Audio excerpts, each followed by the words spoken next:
What's up, everybody? Riverman Aaron here. We are here with a very special guest, Pizzowell, YouTuber. I guess you pretty much are part of the physical media space.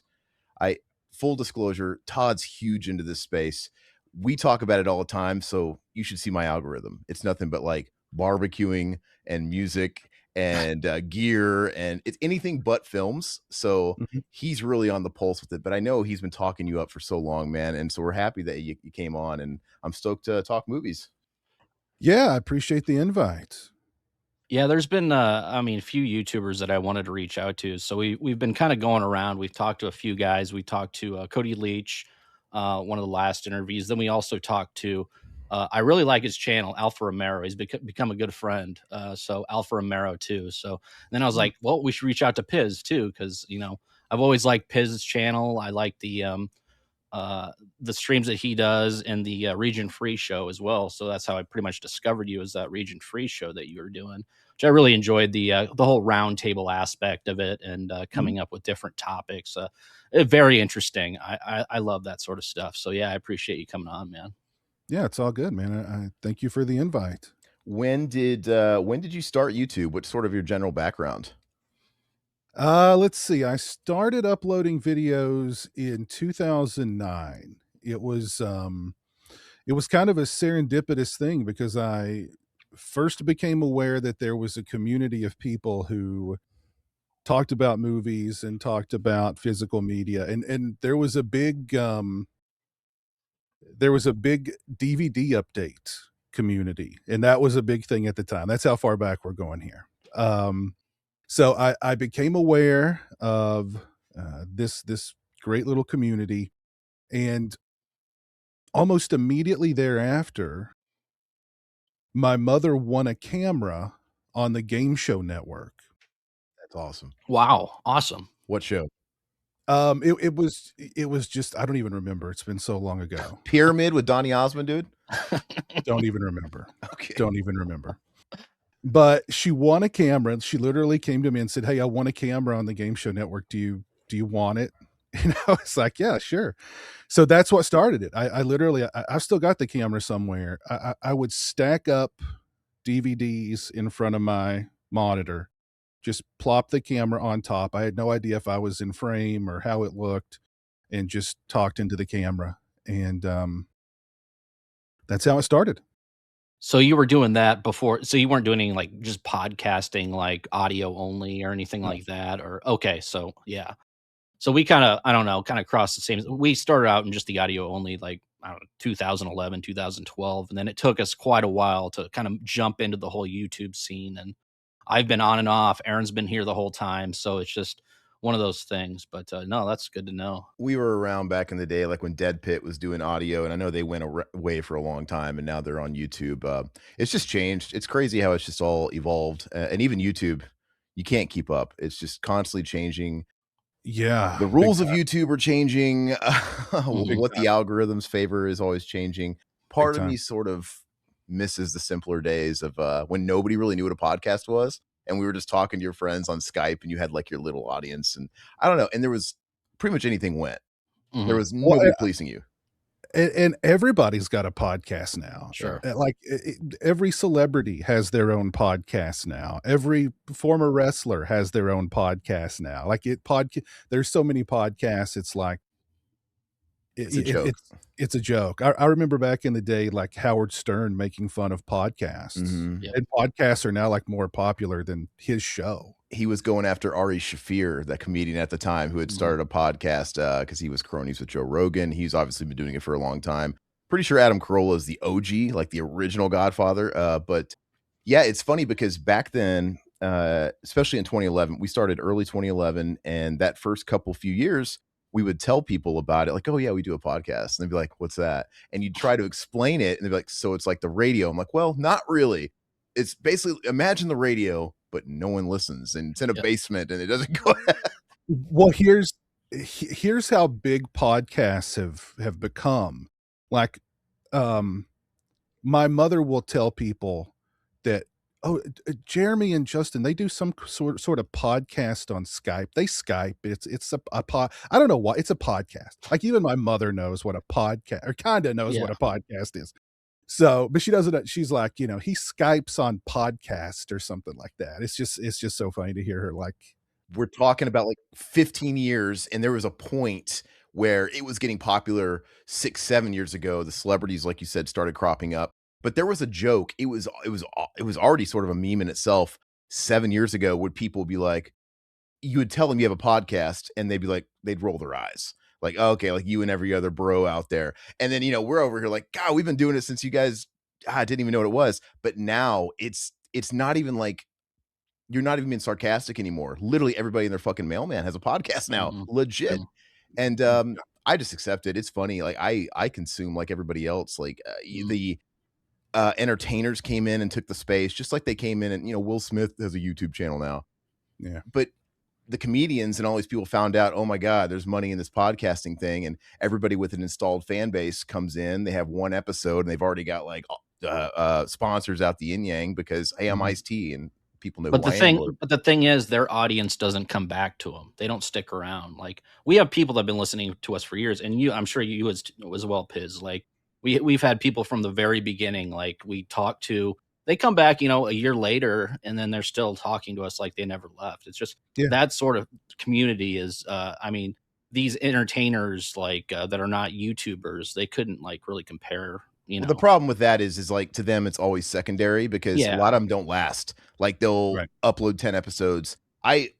There's so many guys that I love all that stuff. There's a lot of comedians I love, so I listen to all of it. I'm not saying that Mm. it's not good, but like there's so many of them that haven't uploaded in years, or they'll leave me high and dry and they'll stop, or they'll get a Mhm. different gig, and it just or whatever reason. And yeah, the real guys stick around. Well, I I think they think it's easy money. Sure. They just turn on, a microphone and a camera, and they sit down with somebody and they talk for an hour, and then the money comes rolling in. You know what I mean? So You they you just think really it's can't easy. do it for the money. Yeah, it's Yeah. we've Well, been but yeah. the flip side of that saturation is the competition, and it's changed sort of what people's expectations are for it. Like I listen to comedy podcasts, and I heard Donnell Rawlings, the guy from the Chappelle Show. Mhm. Mhm. He's like a quasi celebrity, a quasi comedian, and he's got a podcast just like everybody else. But he was talking about how his podcast is failing. It's like that's what happens when everybody on even on your level has a podcast. No one gives Right. a shit about you because there's every comedian that's even bigger Right. than you has one, and now you're like the little guy. So And that's exactly what's happened with the YouTube space. And you mentioned Dead Pit. Dead Pit was my foray into this whole community. Um, it was through them. It it was the name. It was on an Arrow in the Head article. This is Oh how yeah, far back we're I remember. going. Yep. They mentioned something about the creepy Kentuckian, and I was like, "Oh my god, another Kentucky horror guy? It can't be." Because at the time, I was like, where I lived, where I worked, the people that I hung out with, the people that I, was around, nobody talked horror. Mhm. People knew I was the horror guy, but they didn't understand like he must just be some kind of murderer, behind closed doors or something. So it was like, okay, the creepy Kentuckian. Yeah. I follow the link to deadpit.com, and that's where I discovered this community, and that was how I discovered their channel. And from there I discovered, it seemed like a very small community of people who talked about movies and DVDs and all that jazz. And I just wanted to be a part of it. Yeah. And I just dove in, and there wasn't, the community seemed very small at the time. I'm sure it was much larger than I realized, but now it is the movie space, the physical media space, the collectible space. It's just so oversaturated with people. And not to, I mean, there's some great content creators out there. There really are. But there's so many, I don't know. You just have, it's kind of like you have so much choice these days, and if you're not, like, really dug into one content creator, like, you're a ride or die with this Sure. person, there's there's 200 other people who are talking about the same movie, the same 4K, so it's just And YouTube's gonna make sure you know about them. They're gonna keep you distracted. They're gonna lead you in all sort of different avenues, and, it's tough. It's tough to follow people, like, with everything they upload because there's just so much. Yeah, and YouTube, the algorithm, you're 1 month, you're the algorithm's darling, Mhm. and, every all the analytics are up, and you're like, "Hey, I'm on top of the world," and then the next month, it's like, "What happened? Did I say something wrong? Was my thumbnail, too much?" Mhm. What is it? How did I upset the algorithm? The algorithm is a fickle Yeah, mistress. people will complain about that stuff, on, like, forums on Facebook and online, like, "Oh, d is my channel dead, or did my channel get so," like, no, I think, yeah, like you said, the algorithm's tough. I think you have to constantly keep up with it. You have to constantly get good every single month. You can't master anything, and there's always people on your tail and competition, and Mhm. Was that ever a goal for you to become full-time YouTuber, Pizzo? No, I've Okay. never, like, with anything in my life that's had longevity, I've just jumped into it with no expectations, no goals. I didn't have time to think about it, to talk myself out of it. It was just like, "Hey, I'm gonna do this," and I did it, and it had longevity. So, I mean, if I have a goal, I'd like to get the 100,000 subscriber Absolutely, plaque. absolutely, yeah, yeah. I think that would be cool, Mhm. but outside of that, I mean, I just have fun with what I do, Sure. it's Mhm, important. and, I'm not trying to make it a full-time job, I'm not trying to get rich off of YouTube, mhm. I just have fun with what I do, and, what little revenue does come in, I mean, a lot of it I invest right back into the channel, or, Absolutely. Mhm. going to conventions, or, that kinda thing, so a lot of it just goes right back into the channel and into the content, really. So I look at some of these larger YouTubers, and because it is their career and they're building this empire they got, they're constantly have to chase the algorithm. And I look at their channels, and it's not that their content's not good or they're not putting out good videos, but I'm like, they can't be happy because they're constantly putting out what they feel like they have to put out. They're having to go see every movie, whether they think it looks good or not, Mm, to be that first person that uploads the video. And yeah, I mean, to your point on the oversaturation, like I said, we just spoke to Cody Leach recently. Super nice guy, but he's got like a quarter of a million subs. 10 years ago, I would have known who that was. Today, because like I said, I'm not in that algorithm, and so like there are so many YouTubers that are at that level, which to me is gargantuan, but they can be unknown to some people. Like you pretty much, you hit a certain point where somebody's got like 10 million subs, then then maybe everybody will know about them. Like right. Sniper Wolves and stuff like that, the 20. But it's just crazy how much that bar has moved. Yeah. Oh, big time. Like, back in the day, it was so difficult to become a YouTube partner and even get monetized. Like, I mean, you had to have I don't even remember what the requirements were, but, like, you had to be a big channel. We're talking thousands and thousands of subscribers, yada, yada, yada. And then they opened it up to where literally you post your first video, you're monetized. They've pulled way back on that now, but there was a time where, like, you could get monetized really quickly. So and you touched on something earlier. Like, even if I had that kind of viewer base, and where I was making like a full-time, where I felt comfortable making it full-time, I don't know if I could ever actually commit to it, because again, there's no security. Sure. Like, 1 month, month to month, your revenue could be cut in half, or maybe YouTube just decides, "Well, we're just Yeah. gonna start demonetizing stuff again, just randomly." Um, I mean, it's People got to diversify because Google is yeah, this employer that doesn't have an HR. There's no, right. unless you're, like I said, one of these big cats, like there's people at a certain level that have a connection. but I Oh, sure. don't remember what that number was, but it was ridiculous. Mhm. You could not have that connection at 1,000,000 subs. No. It's insane. And, yeah, they could just decide one day that and they have, I mean, I'm sure you've been through it, we've been through it, where they're constantly changing the rules, and maybe we've got content from years ago that now today doesn't abide Yeah. by whatever their guidelines were. We went through this last year, and we had to totally clean house because, they went through and started striking videos that were years old. It's like, what is going on without any sort of, like, warning shot, no whatever, and, that's a little unfair. That's what happens when it's robots doing all the work for Mhm. you. Yeah. So now it's just like you gotta future proof your ass. It's like, God, Todd, let's just stay, I don't know, like, or you're almost afraid to talk about it. This might not be allowed in 5 years, Todd. Let's think about that. Let's not Yeah. mention this. Um, can you imagine if we would have been talking about The Apprentice and the current president back then, just Oh, saying God. his name, and then now it's like you say Donald Trump's name. Oops. Today it's like, ah, it's Yeah, like, yeah, oh, well, we were talking about it when he was in Home Alone 2, and we were talking about yeah. this 15 years ago. Yeah. It's just weird, and It's crazy. that sounds extreme, but we went through this giant purging last year. Like, what the hell is going on? Bam, bam, Yep. bam, bam.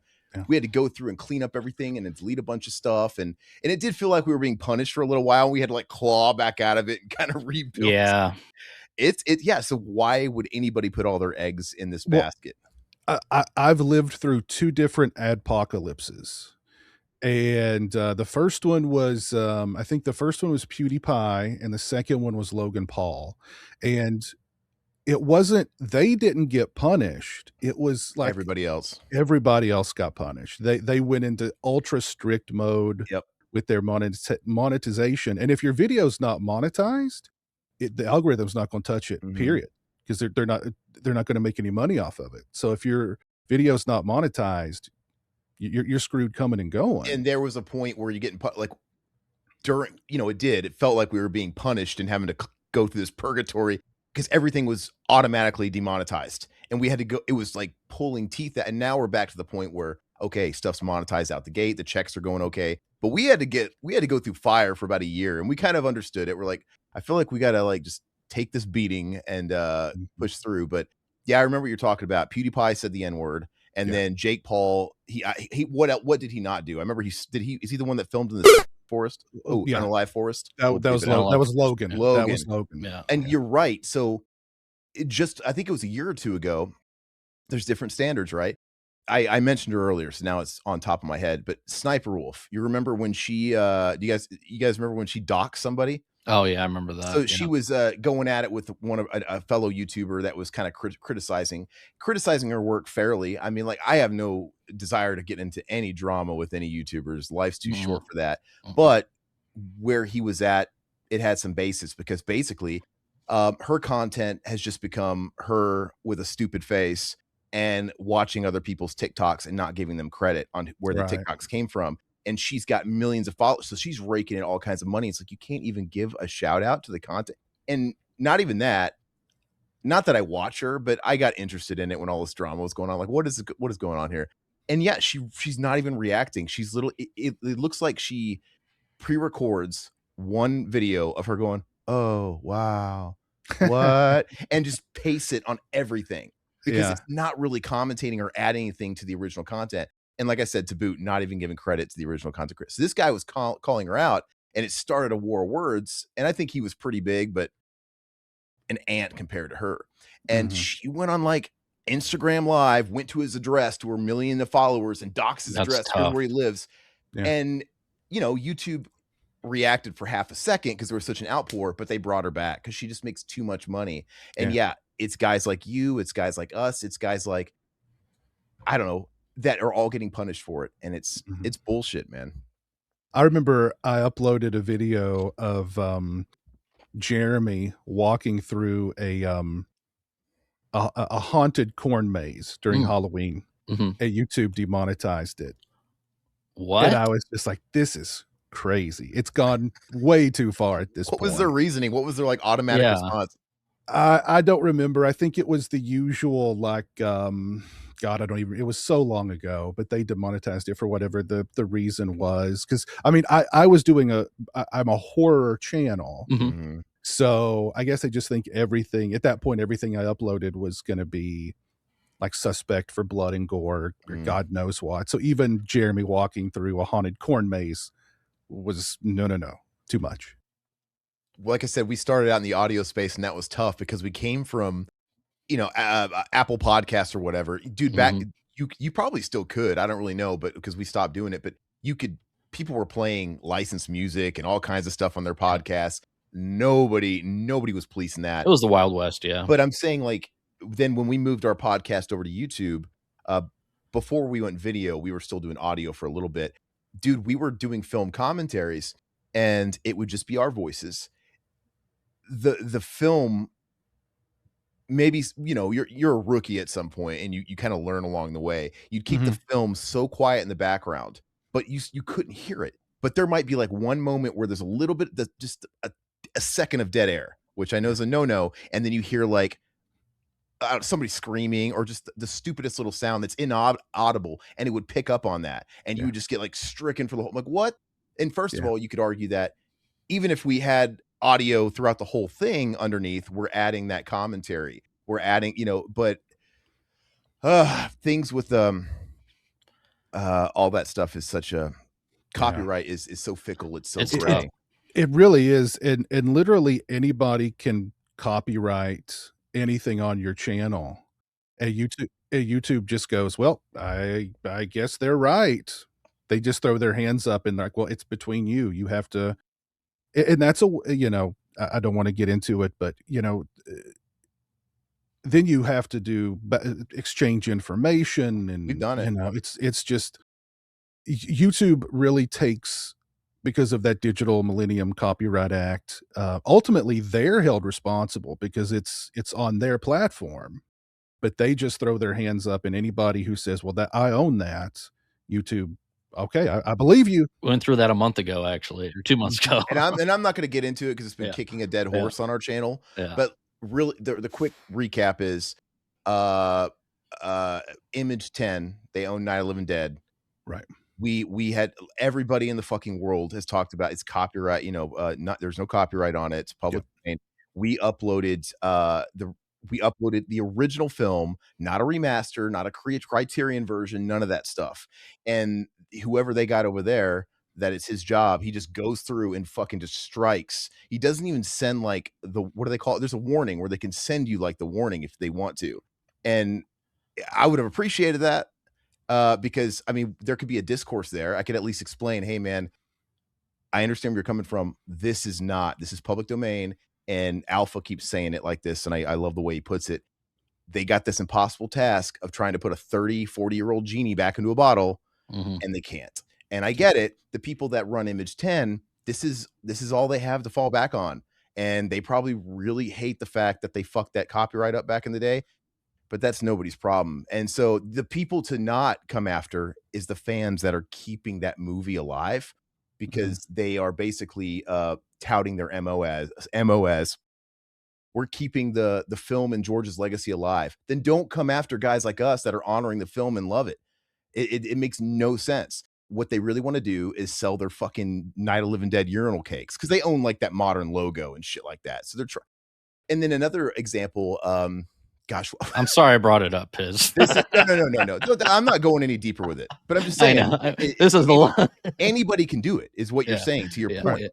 Yeah. And there's no recourse, and they make you, you can fight back, but then like the next step is there has to be proof that legal action is being taken. Yeah, and that could and it's a game of chicken.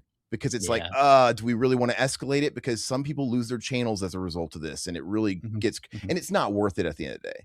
No. So I'd rather just turn my nose and be like, well, good job keeping that legacy alive, because we're deleting everything.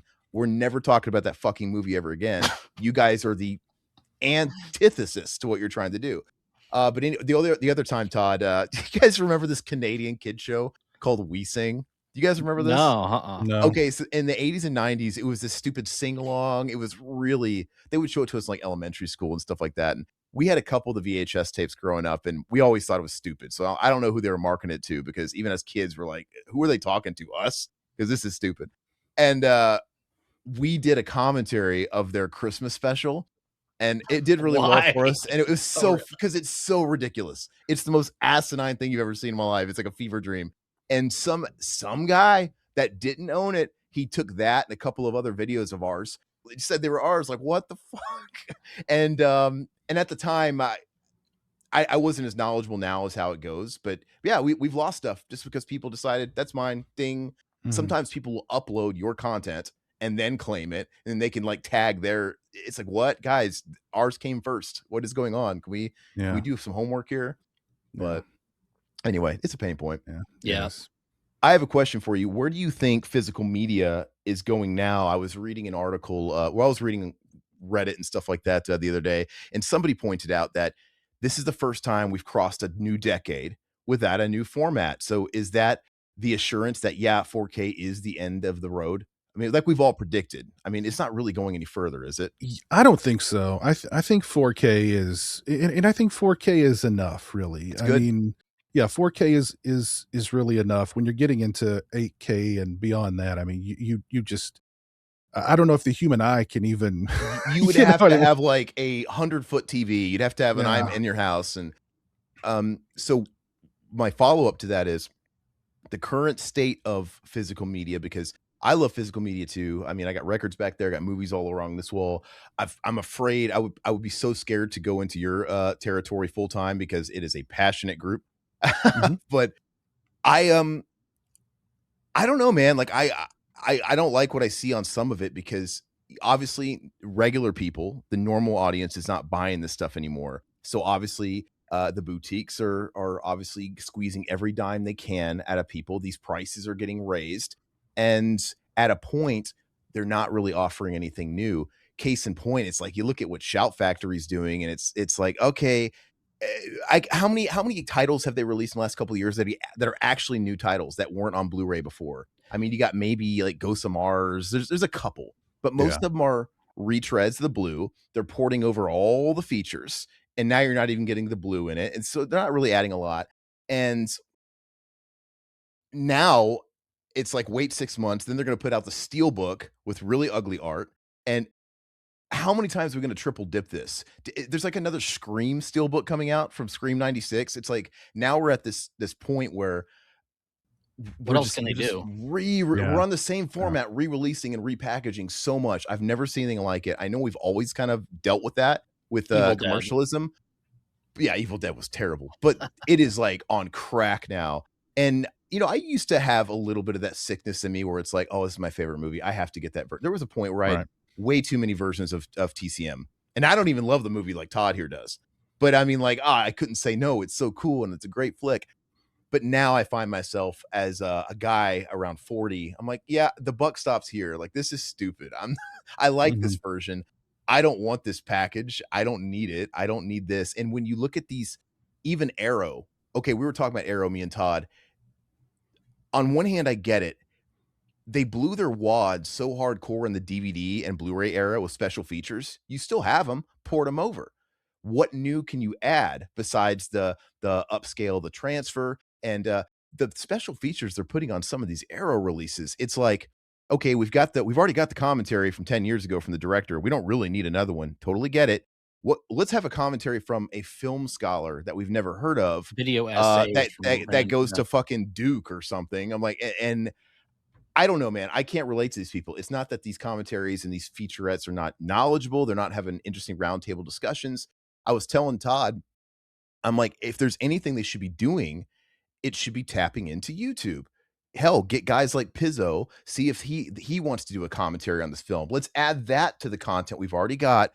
That get I know Sean Clark Get, does Horde Hollow and he did that before he had a YouTube channel, but get him to do a commentary. get Dead Pit on there. Get all these other people, that passionate people on there. Even if they're exclusives, like, hey, you Yeah. mind not putting on your channel? Just that would be cool. At this point Mhm. in my life, if I saw a new copy of something and I saw a bunch of my favorite content creators who I know are passionate about the topic and I like what they do, that's gonna interest me. Because I get Absolutely. they're not gonna. How many times can you talk to the director of a film or whatever? It's like I don't want a commentary from the fucking Key Grip, dude.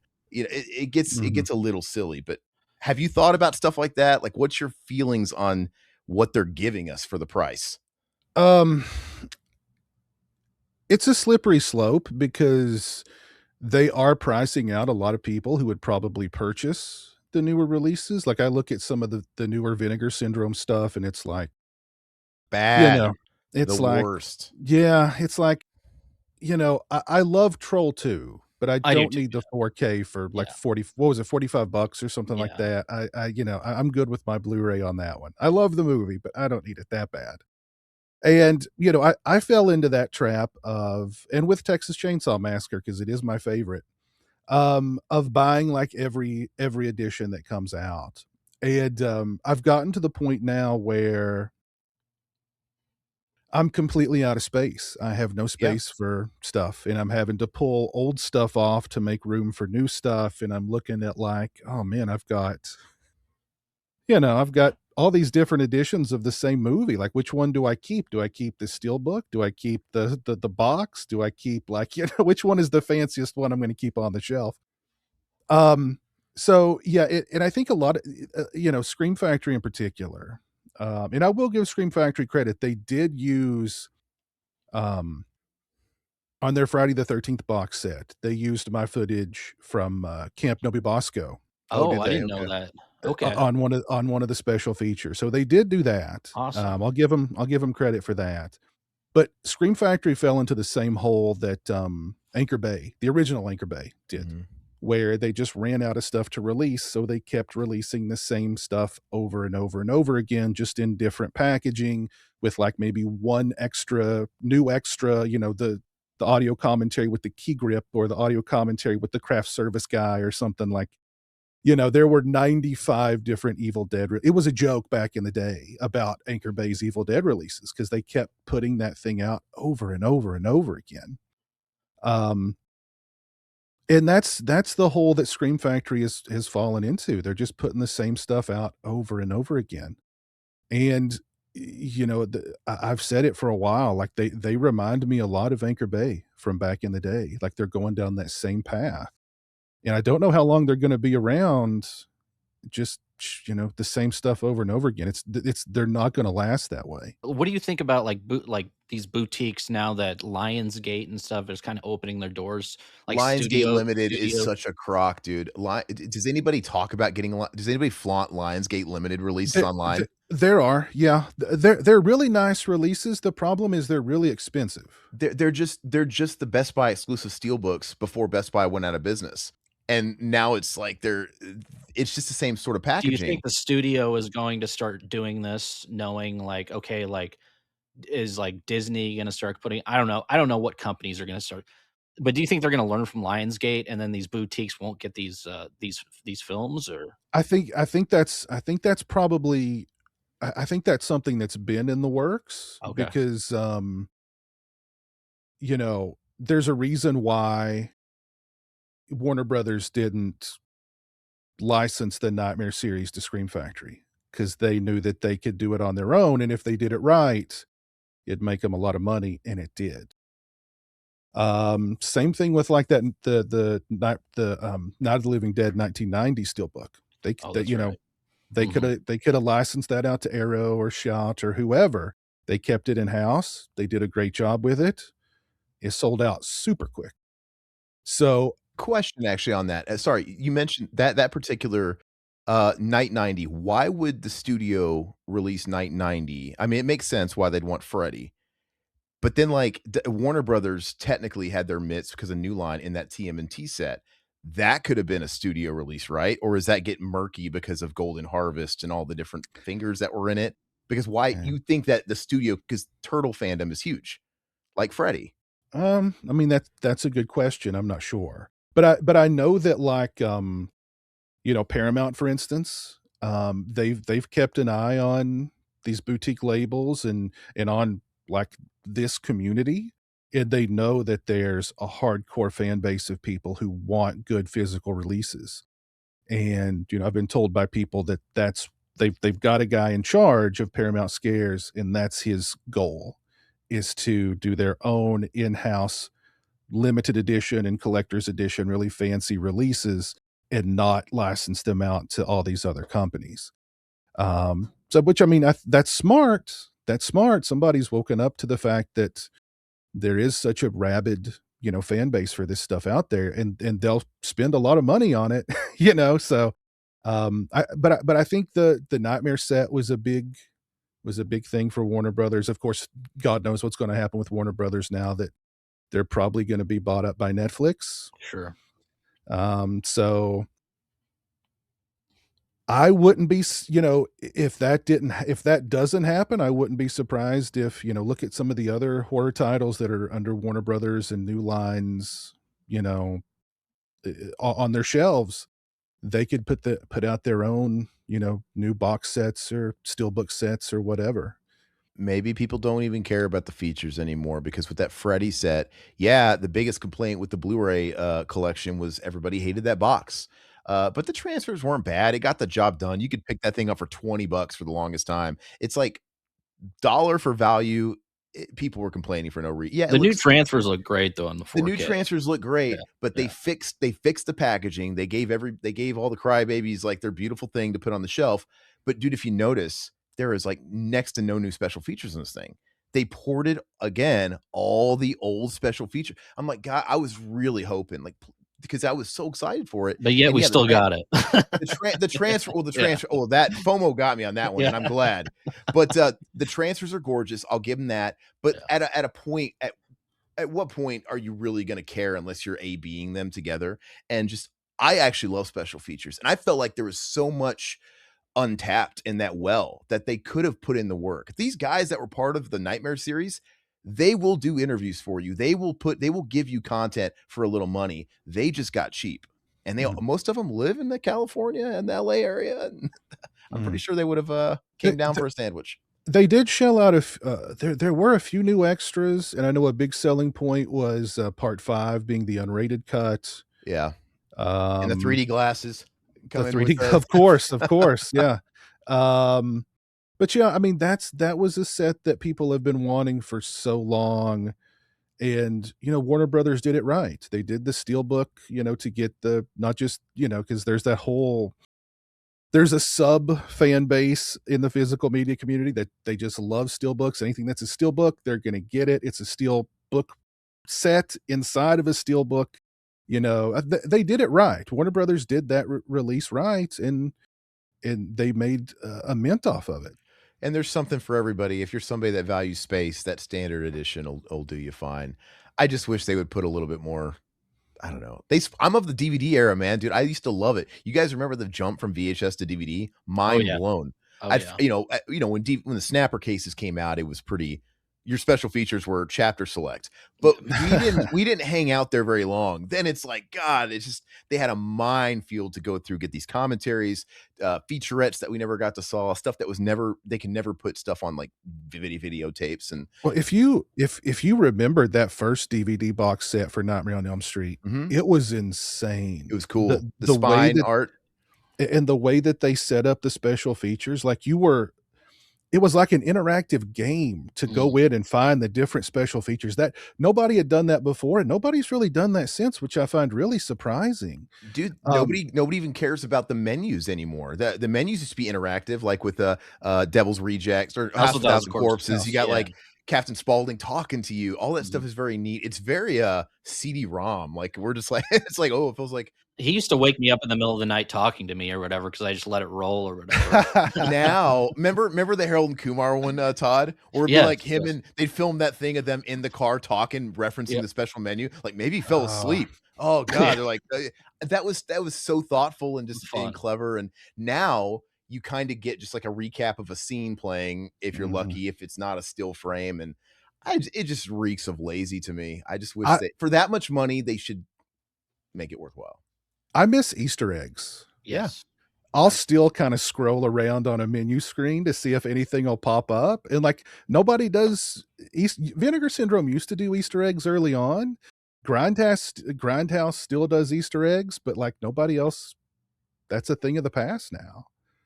Dude, Vinegar Syndrome, you could tell that they just sort of get their stuff, whatever it is they acquire, they get like in a massive lot. And it's like, well, we got to get every dime we can out of this. We wanted this film. Some people love it, man. Some people, but we got this shitty film, and they are so ridiculous, man. One of the funniest things I saw recently, I'm in a Vinegar Syndrome fan group on Facebook, and somebody posted on there that they were a first-time subscriber, Oh, and it's not cheap to no. subscribe, Mhm. and they were like they were so shocked that all the movies sucked. Yeah. It's just like They were like, "Are all of Vinegar Syndrome's movies bad? Like, this sucks. I paid a lot of money for this." And the guy was just flamed to death in the comments. People were just cracking up at first him like, time. "Yeah, you know, hello, newbie."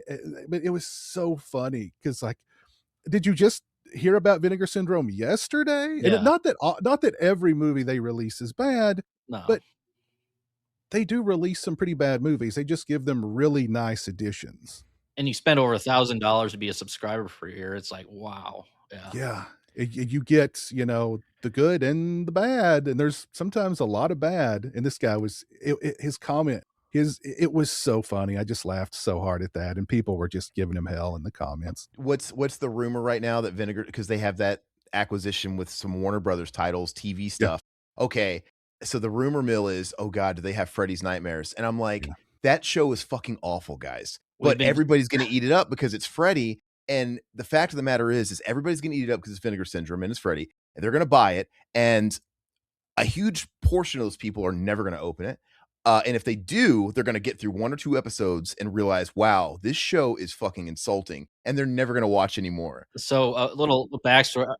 Our listeners have been getting us to review every episode, doing commentaries on every episode. And I So couldn't be unhappier. yeah, we're on It's the worst we're thing on in the episode world. 7 right now. So Oh, it's been murder. brutal. Yeah. See, I've seen all those episodes, like, at least 2 or 3 times, and, like, I can't I really can't just like, none of them really it's fine. It's a fine series. They just did it really, really cheaply. Yeah. There's some talented people that made them. They've got good casts, but they just made them so cheap. And they have 2 different stories in every episode. Yeah, whoever's idea that was to format it and edit it the way they did, because it's like, we're gonna have 2 random stories together, but we're not gonna tell you when one is entered into the other. There's like a natural ending point in halfway through. I'm like, okay, Mhm. like in that one with Lori Petty, Mhm. where she loses her head in that race. Yeah. That's where her story ends. That's like the campfire tale ending.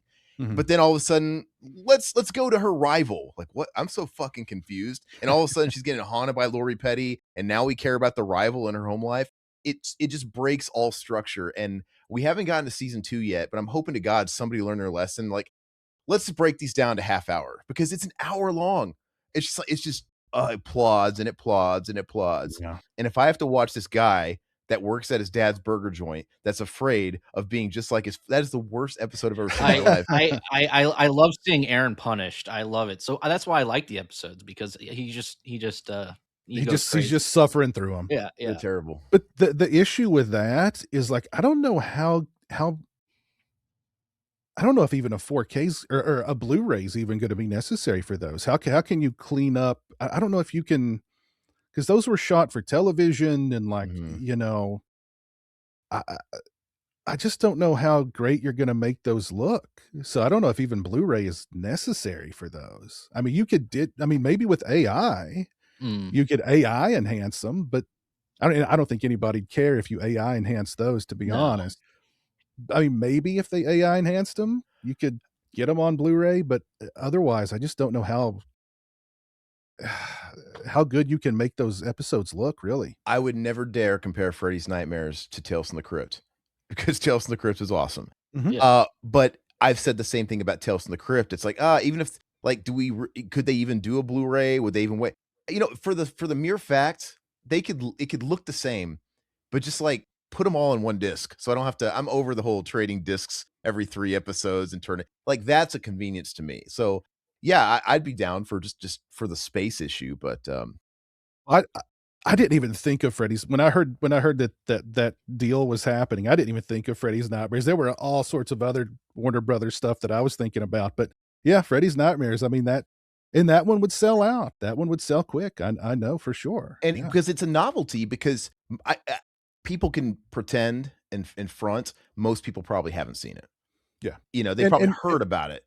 and what's funny is they've been on Tubi for years. Mm-hmm. Mm-hmm. And nobody's watching them on Tubi. Nobody's talking about them on Tubi. But as soon as they drop this whatever, everybody's going to rush and pick it up. Absolutely, because it's going to have a really pretty packaging. And I would implore everybody, as soon as they make that announcement, please go watch one episode on Tubi. Go watch them And, first. and don't and just first, please, before you realize. And actually, I would say watch past the first episode, because they bait and switch you with that first episode, where they actually give you a backstory on Freddy, which I still think is terrible. But after that, Freddy is almost It's pretty non-existent, except for the bumpers and stuff like Yeah. that, and the stupid puns. But they trick you, and I hate that intro. Like in that backstory, they set him on fire, and he's like, "I'm free, I'm free." I'm like, is that what he was saying when they lit him on fire? He was burning to death. I'm free, I'm free. I don't think he. It has the charm to it. I think it's so bad it's good, man. Yeah, I think they were trying to make them a little cheesy, but then of course they're so cheaply done, and it's just cheese on cheese. It's intentional cheese added with just they're just cheesy. What do you think is? You're a fan of anthology horror, and if so, what do you think was the best of all those shows? Who did it the best? Oh, the best anthology show. Oh man, You got Twilight Zone. You got I all. mean, I really liked Friday the 13th, the series. It's underrated. They had some great episodes of Friday the 13th, the series. Tales from the Dark Side, I think, was great. I even really liked Monsters. Yeah, I remember that. Yeah. But there were so many great ones that came out in the 80s. But yeah, my go-to is kind of like Friday the 13th, because I remember watching all those back in the day. Yeah. And when I revisit them now, I'm like, hey, they hold up. I've been tempted to buy that DVD set, but it was put out by CBS Video, who also put out the Tales from the Dark Side, which I have it, and it's just like, whatever. You have the episodes, but it's so terribly put together, and it like falls apart, and it's got but I almost want to pull the trigger, just because like you're never gonna get the Friday the 13th series any other way. No one's gonna care about It's a fine little set. Mine's held up fine. Yeah, I remember that episode with the porcelain doll, right? The doll stuff. There's an episode, right, with a little I girl. don't remember that. You know what I'm talking about? I'm a little foggy on it, but it used to creep the shit out of me, because my grandmother had a room full of like porcelain dolls and marionettes, and that just added to it. Like, holy shit! And this one came alive. What's funny, you mentioned porcelain dolls. I've actually been rewatching Are You Afraid of the Dark episodes. I was going to bring that up too, and I thought maybe you were a couple years older than me, so maybe you wouldn't you would have missed it. But I give that show props. That first few seasons of that was like, dude, for kids or preteens or not, it holds up. It was good enough for M. Night Shyamalan to rip off, right? There's premises there, and that porcelain doll episode with the family that moves in and whatever, it's good stuff. Yeah, I've been rewatching those, and I just nostalgia overload, and some of them are pretty cheesy, but there's some of them that are actually pretty creepy. Yeah. Oh yeah. Oh, well, I mean, the one that M. Night got his inspiration for Sixth Sense is a legit good idea and story about the dead brother and the prom date. I'm like, there's nothing. And then you have like cheesy episodes like Zebo the Clown's cheesy, but that's actually kind of creepy. Zebo's pretty creepy, dude. When he's laughing outside the door and the smoke is coming, like that scared me as a kid. Do you remember the ghastly grinner? Dude, the ghastly grinner, that is still fucking scary as shit. If I woke up and I saw the ghastly grinner laughing and like just, shooting that shit out of his mouth and drooling, like it's like a sleep demon, a dream. It's like, this is terrible. But yeah, and then one of my favorite episodes of that, even though it is a cornier one, but I love I love the mall episode. Remember where the kid gets trapped in the pinball machine? I don't remember that one. Oh yeah, I do remember that. All the best episodes. I mean, in my opinion, all the best episodes are the first 2 to 3 seasons. But yeah, there's an episode where there's a kid and he works at the mall at this pinball repair shop. This is how dated it is. People cared about the mall, and there was a pinball repair shop staying in business. And the guy warned him, like, okay, stay away from this or whatever. He didn't heed his warning, and he got addicted to the game, and he got sucked into the pinball machine. And the whole episode, he's in the mall, but he's perpetually trapped in this like pinball machine brought to life in the mall, and he can't escape. And the game keeps going on and on and on. And it's super corny, but I'm like, it doesn't get any more like 1991 than this, and it's great. Yeah. But Real quick, what release, what physical media release would you want if you had a choice that they haven't put out yet, or just something that you really, really would want? You could tell the studios or about, somebody that to put it out. What would it be?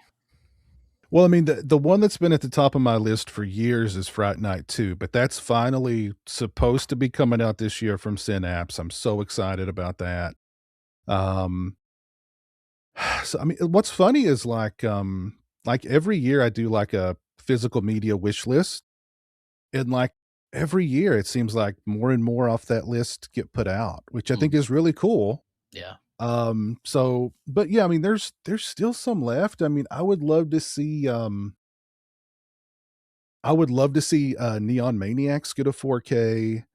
I would love to see Psycho Cop get a Blu-ray because I mean it's been stuck on VHS for all these years. Um, I'd love to see um oh man. I mean there's so many that like they're either coming out or they've already come out. I mean, I think it's great. Like my wish list, like I'm really having to like go. Usually, I just just off the top of my head, here's top 10. Yeah. Now it's like I really got to think about it, which is great. I'm holding my breath for Beethoven's second, y'all. Oh, yep, There Beethoven. you Well, go. Beethoven's coming Blu-ray, but, no, Day of the Dead is, I mean, I've been looking forward to that, and hopefully the second site does something with that. Maybe they can have a box just like Dawn of the Dead, but, That'd be we'll cool. see what happens. One thing I noticed, speaking of like titles being out, I feel like the studios, because they're rehashing and re-releasing all these things like we established over and over again, but yet there's still titles that you're blown away have not gotten a release. And I are the studios, I think they know that the well's dry and they're slowly, like, meticulously shingling out these releases. Back in the DVD era and the Blu-ray, for example, we would get the Alien quadrilogy. Let's just throw all these fuckers out there in a box set right away, and then a la carte, like even after. Now it's like we had to wait to the 40th anniversary to get Alien on 4K, and then it was a few years after that that we got that Cameron one people seem to bitch about, and we still don't have Alien 3. We don't have Alien Resurrect, and it's going to be there. You know what I mean? Like it feels like they're specifically trying to spread that stuff out, and it's really annoying as a collector. It's like, will you just shit or get off the pot and give Well, me my that's what they've been doing with like the Friday the 13th 4Ks. Yeah. You know, yeah, definitely. everybody speculated that well, we're going to get a box set eventually. Not And from then, of them. course, what's going to happen with Netflix and blah, blah, blah. Or, is Vinegar Syndrome going to do it now that they've made this Warner Brothers deal? Like, I couldn't imagine a Friday the 13th 4K set from Vinegar Syndrome, but I mean, it could happen, I guess. But, yeah, yeah, Well, I heard those Arrow releases weren't very good. Did you check those out or they're review good. those? Oh, they're They're good. Okay. good. Okay. Hmm. Because just one guy was telling us that they were dog shit. I'm happy with my Shout Factory set. Like Yeah. I don't really have any desire, but if there was like a substantial difference, I'd be curious to know. We just had one guy say that they were just terrible. No, they're good. The Jason Goes to Hell, Jason X, and the remake. Arrow did really good jobs on those. There's new extras. The 4K looks great. Yeah, I mean they did a good job with them. You know, my Todd, to answer your question too, not that it was asked of me, but the one that I was waiting for, I was eating good in 2025 because I'm a Turtles guy. If Mm. you could see where this camera's cut off, I've got like all of the quarter scale movie Turtles up there, the shred. I got posters on the wall. I was like, why have we not had a 4K release of the original? I don't really give a shit about the other movie. I just wanted the first one. But whatever. They gave us all three. And I loved my pizza box. There's that Blu-ray that they put out like, God, I don't know, 15 years Oh ago at yeah, this Oh, I yeah. point. remember that. Yeah, yeah, yeah. And if that's all I ever had, great. But I'm like, why is this never been on 4K? So I got that. And side note, I watched all of that last week, and they could have did better on the special features. They don't even it doesn't even make sense. Like a lot of the people were part of multiple movies. And you have a guy like Ernie Reyes Jr. I don't really know how familiar you are with these movies, but he was a stunt turtle in the first movie. He Mhm, played in the Donatello costume for all the martial arts. And then he got upgraded to cast member in two. mhm. So they go all out in the first movie in this box set, and they have they're interviewing Ernie Reyes Jr. and these guys for Turtles 1. And I'm like, you got him there.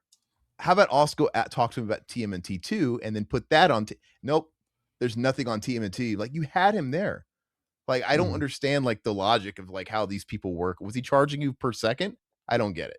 But, and the other one we're getting, I've been dying for Mortal Kombat 95, and Yeah. now Arrow's Mm. gonna deliver Yeah. upon that finally. I was scared we weren't gonna get it because the rumor was it first happened last year where we got that rumored when they announced the TMNT. Mortal Kombat was kind of part of that like tease a little bit. And I'm like, okay, it's the 30th anniversary. Perfect. And then when we didn't make the 30th anniversary, I'm like, God, they're gonna wait another 5 years because like they feel like they got to get that even number to capitalize, but it's coming Mhm. and I'm excited. And I hope to God they load this thing with special features because I've seen all the special features for 30 years. Give me something new, boys. And Yeah. please, I hope you got to carry Tagawa before he died. Yeah. There'll be some new extras on there for sure. Arrow does, there'll be at least a few new extras on there. But, it's The active guys in that film, and even Paul W.S. Anderson, they are not shy about the movie. They're proud of it. They still Mhm, go to conventions. They've mhm. done events. Paul W.S. Anderson, when he's taking a break from doing his inferior video game adaptations, he'll still do screenings, and they're proud of it. Like, I'm sure they'll say yes if they're willing to Oh, spend the yeah. money. I'm sure there'll be at least an interview with him, maybe even a new I would commentary love it. for sure. Yeah. I would love it. Kind of moving off physical media releases before we start wrapping up here pretty soon. What about like conventions? Are you planning on going to any conventions this year or anything like that? Or Yeah, I'm hoping to do well, I mean, Full Moon in Nashville for sure. That's become like a yearly thing. That one's always just so much fun. Um, let's see, there was probably Scarefest. That's a little later in the year. And there were maybe I think there was 1 or 2 more I was considering. There's one in Kingsport, Tennessee, I don't remember its name, but I was thinking about maybe that one. So, yeah, 2, maybe 3 conventions this year. Yeah, that's kinda I like to at least do 2 a year just to kinda they're just fun. They're just fun. I don't really go for the whole celebrity part of it anymore. we I just don't go either. because Mm. it's just fun and, you get to hang Vendors and out with people and people and community. Yeah. yeah, exactly, and, that whole vibe is just it's kind of intoxicating and We're yeah. gonna hit up Living Dead weekend this year because it's probably the last year it's gonna take place. I see you're into, Romero back there. Have you been to Living Dead? Are you gonna attend or I've not been to Living Dead. I I was in, I was in Pittsburgh. I think it was the day after Living Dead weekend ended, and it was I was in the hotel right next to the mall, and literally they must have been fumigating the whole thing because they were like, they were like, "Look, we're cleaning up, blah, blah, blah. Just take the suite on the very top floor. We'll give you the regular rate." And I was Wow. like, "Oh, really?" And they were like, "Yeah, we just had a convention in here and like, we gotta clean up." And I was like, "Cool, I'll take it." But I have been to the mall, which that was a great experience. And yeah, I mean, I've thought about Living Dead Weekend, this year too, because it probably will be the last one, unfortunately. Mhm. Which, it's so sad. I mean, can't they get like, can't they make the Monroeville Mall like some sort of they were trying to monument or make it like whatever? they were trying to make it a landmark. A landmark, yeah. They were trying to petition for that, but Mhm.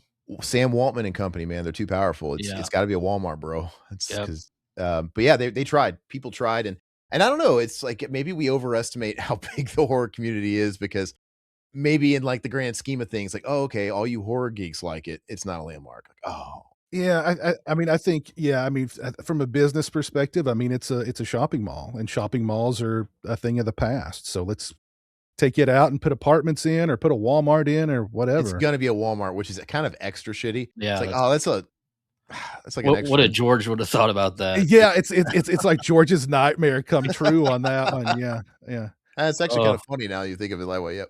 yeah. So, and I don't know where you're based, but, like, Todd's in the Midwest. He's in, well, I'm not gonna dox. He doesn't he's weird about that. I'm in the Phoenix area, so I do Mad Monster every year, the Phoenix chapter. I used to live in Missouri. Todd lives in Nebraska. We used to always hit up, why can't I spit it out? Casey Crypticon, so Casey Kansas City. Crypticon. Yeah. The Crypticon, yeah. But, yeah, I like to do a couple a year. They're fun. I couldn't do them, like, full time, like, just go to everyone that comes around because Oh yeah. they're a lot of fun. Dude, I don't know when that bubble's gonna burst because obviously that hit a new high with The Walking Dead. Because Oh god. Yeah. before The Walking Dead, when you thought about conventions, it was kind of that stereotype like Star Trek conventions, and it's Right. like, there's like a stigma behind it. And then Walking Dead came out, and you started having basically something of the horror genre was mainstream. Yeah. Everybody had like, remember that if Daryl dies, we riot. It was a Yeah. fucking meme. Yeah. And it's just like now, dude, one of those people died on that show and they were automatically on the actually, you know what? It spoiled the show quite a few Yeah, they times. did. Because when you would see like, oh God, he's making the rounds in the cons, he's clearly got his schedule freed up. Yep. He's Yeah. gonna die. And they were always like the biggest ticket. And even in the moment, I'm like, live it up. I would be doing it too. Like, this is your 5 minutes. And it's true. Like, then they kind of petered away and people move on, but they were making hand over fist money and it was making everybody else's prices rise. When Daryl Dixon's Yeah. coming in and pulling like a fucking $500,000 for a weekend, Yeah. everybody's going to want a piece of that. Like, Well, I remember the convention scene before The Walking Dead, and it was more of a an insular, contained kind of thing. Like you were there with horror fans, and not that Walking Dead fans weren't horror fans, but the vast majority of Walking Dead fans were just soap kind of opera. they were normies. They were just mainstream. normies. Yeah. Well, I live in Kentucky, so I'm in the convention belt through here, All the YouTubers live in Kentucky, it seems like. which is so weird. Yeah, that's which is crazy, so man. weird. Yeah. So, but there was one year I think I went to like 5 conventions because they were just, but Kentucky, Ohio, Tennessee, the Carolinas, Indiana, there was like a convention every weekend. But yeah, so when The Walking Dead happened, so I knew a family of people who, when they found out that I was a big horror fan, they were like, "Have you ever been to a convention?" I'm like, "Oh yeah, absolutely. We're getting ready to go." Big Walking Dead fans. They love Daryl Dixon. They had already shelled out literally thousands of dollars for photo ops, for autograph tickets, for hotel, travel, you name it. Thousands of dollars, like months before this thing was even happening. They were so hardcore about The Walking Dead. And they were only going for The Walking Dead. And what happened with The Walking Dead, gosh, I really hated I really hated The Walking Dead for a long time because of this. Conventions suddenly were overcrowded. Prices went way up, and 80% of the people who were there for Walking Dead people. And that's it. And I really disliked that time. But yeah, no disrespect to them, get your bag, and they did. They definitely got their bag. But what happened was The Walking Dead petered off, but like mainstream A-list people saw, oh wow, Chris Evans, Marvel people. It's like Jason Momoa. I can go to this hotel for a weekend and just sign my name on stuff and walk away with $40,000-$50,000. Where do I sign up? Yeah, it's So crazy. that really blew the convention thing kind of into the mainstream. And yeah, so you see a lot of bigger names at conventions these days, and prices are much higher. Like when I first started going, $20, it got you it got your signature on your whatever Picture. your photo next to them at the table, and you were done. Now $20 is like 20 bucks just to look in my direction. Yeah. Everything's a la carte, dude. Everything's a la carte. $20 won't even get you that. Yeah. So yeah. But yeah, I mean, that's just the name of the game. And I still love to go. I still love the communal aspect of it. I still love seeing, hanging out with people there, and, okay, I'll get an autograph or two. hit up the merch, but it's really just more of a hangout, really. It's gotten so expensive. It's you can tell for it's cool. Families go there, take your kids, and everybody's like a horror family or whatever they're into. You can tell it's become like their yearly vacation. Like this is like Disney World money. They come there with a few grand or whatever they're gonna do, and they drop mad money. But these people charge so much, and it's so saturated now, and that most people are dumping most of their money on one or two people. And to your point, when the Walking Dead stuff would come in, I would watch people like Richard Keel, fucking tumbleweeds blow by, right? Romero, it's like that's Jaws, dude. Like that's like nothing. And literally, he would be waving like almost. You feel bad for him because this is right before he died. It'd be like, man, you kind of want to go talk to him because you feel bad for him. Like you want some attention, buddy. You want some, and it's really because. And yeah, I went to one Mad Monster like a decade ago. Whenever Romero died, it was the Mad Monster. It was right before Romero died, a few months before he died. And I went there to get an autograph specifically for Riverman. Granted, it was on a Sunday, but there was not a person in front. It was tumbleweeds, and nobody was talking to Romero. And I'm like, what is going on here? Like he's in a corner with Doyle from the Misfits, also cool, and just like and nobody's talking to any of these guys. But yeah, whoever the Fringe TV show guy, like Sons of Anarchy guy or something, was getting tons of people. Yeah.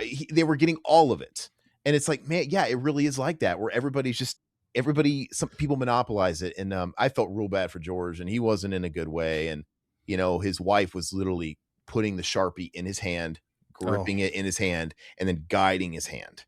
Oh, man. And just it's like, man, this is. Yeah, I was really depressed. I got a picture of them. I'm really happy about that. But like, dude, this is depressing. And but you never know, because you would think that George Romero is such legend status that he's going to be a marquee. The next year, Linda Blair was there. I'm like, to me, Linda Blair's a legend. So is George. Linda Blair is the standout. Wrapped around the corner, everybody's going to Linda, and you got poor Big Daddy from Land of the Dead just literally filing his nails in his mask all weekend, and it's just like, oh. And I don't think directors do very well at conventions. If I want to, probably not, which is crazy because that's why I'd want to go to conventions to meet directors. It depends on who the director is. It depends on the director. But like I went to a convention here in Kentucky. This was during the height of Walking Dead, and what they had literally done was they'd put the Walking Dead people in their own area of the convention, and they had all the other horror celebrities in a completely other section. One section was stuffed to the gills. The other section was a ghost town. It was really sad. The horror people, it was a ghost town. But it was cool for me because like I'm just walking up to everybody's table who I want to meet and blah blah blah, and like you actually could have like a conversation with them because they're sitting here bored most of the time. So it's just you kind of want them to at least benefit. Like, okay, well, if The Walking Dead and these mainstream people are going to come in and impede on my income stream, because some of these people, they were depending on it. This is like their income now. They're not actively working. A lot of them weren't. And it's like, well, at least we'll benefit from them bringing people into the door. But if you're going to totally segregate us, it's just like we're getting like double screwed on this. And they always do that with the big ones at these Robert Englund, he'll be in his own room, he'll have his own hall room, and you can't physically lay eyes on him unless you're paying to see it. And I'm like, this is not the magic I once knew. Yeah. It was kind of cool to window shop sometimes, like, hey, it's that guy. I like what he's got. I'll say hi. Let's look at these 8x10s. Nope, dude, I was so brokenhearted. There's none of that. Like, there's no walking up to the table to look. Like you've paid before you can even walk up to the table. When I met Robert Englund with Jeremy, they literally had him in a fucking bubble, glass cage, like the pretty much. Like he was on the floor because this convention didn't have like that kind of layout where you could put somebody in a long hallway.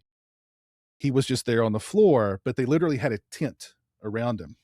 So you couldn't just walk by and see him. You couldn't just walk up to him.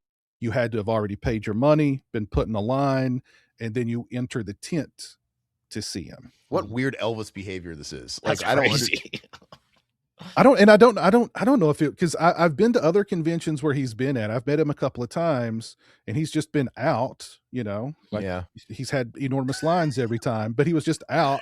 But this one they had him in a freaking tent. Hmm. The story that we have is Todd flew out my way to go meet Robert one year, and we were waiting and waiting and waiting, and he had his own private room and everything else. And I'm not really big on autographs and all that stuff. It's not really what I like value. I like the art, and I'd rather have like those masks on your wall over there than pay for someone to sign it. But anyway, we're waiting and waiting and waiting, and we're like one or two bodies from actually entering the room, and we can at least lay eyes on him. And then they shut us off. Like, you know what? Robert's cutting it off here. His arthritis is acting up. I'm like, oh, fucking bogus. No Oh, way. Fuck wow. off. He flew into town. I'm like, he's in there. I was like talking to this poor con guy, and it's not his fault. He's just working there, volunteering his time, most likely. And I'm like, you're telling me this guy is like 10 paces away. He's there. And he literally like, dude, cut it off at a certain level. See everybody that's already in line at least. Wow. Like, tough it out, dude. Like, are you kidding? Or you know what? If his arthritis is really acting up, I just think that there's other compromises he can make, because we're well into the era Take a of picture. Or look, something. we're well into the era of charging a la carte for every little thing. If I was Robert and I was really having issues with my hand, I would be like, all right, well then here's what I'm going to do. I can't sign anything, but I will take pictures with you, or I'll do something, or you know what, I'll do this for you. Come out here, 8x10 or something, dude. Like, just offer something. I don't know. It's just the answer was not to, I'm going up to my hotel and fuck off. That was not the move. Right. And I'm like, yeah. no. And I know everybody that has met him, he seems like a nice guy. So it's like, I want to give the benefit of the doubt, but I'm like, he's kind of this, he's a certain status of con guest. He's Robert England. He's top tier.